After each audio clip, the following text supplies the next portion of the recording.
Hey, this is Kim Rogers from www.forgrantwriters.com, and I just want to take a minute to talk to you about something that we as grant writers are very familiar with, and that is funding fads. All of you remember when welfare to work was the funding fad. It lasted about 5 years. It moved on to AIDS, which lasted about 5 years.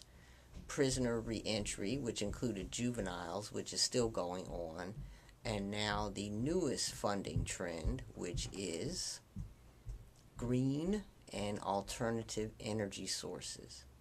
And what does that have to do with you as a grant writer?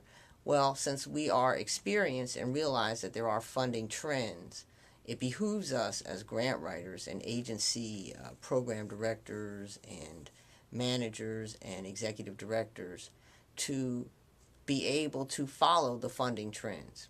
And not so much follow the funding trends, it's about creative thinking so that you can apply the funding trends to programs that already exist in your agency and to new programs that you might consider doing. And the way you do that is, instead of just looking for money for a specific thing, which is what we tend to do, you need to look and see the pools of money that are available to you, and then see if you can augment or develop your program or project to fit the pool of money.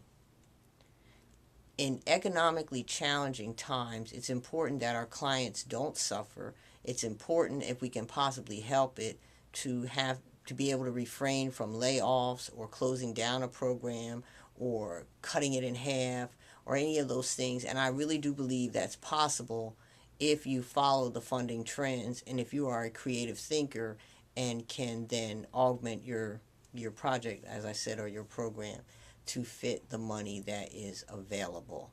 And just a broad example, the welfare to work, it covered job training, it covered going back to school, it covered transportation for people on welfare to get to job interviews or job training or to school. It covered babysitting or daycare.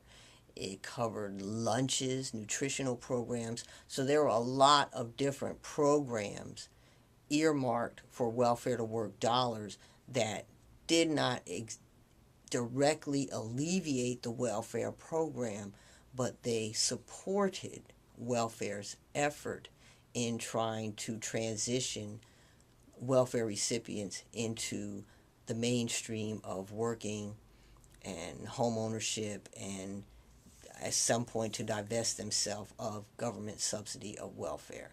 So that's just a thought for today. Thank you for allowing me to share with you. I appreciate your visiting me. Please make sure you visit the site, www.forgrantwriters.com. Also, make sure you download your copy of our executive brief, How to Increase Your Annual Grant Income by 25%. My number is there. My number is on the site. If you have any questions, any concerns, any complaints, feel free to holler at me at your convenience. Thanks a lot. Bye-bye.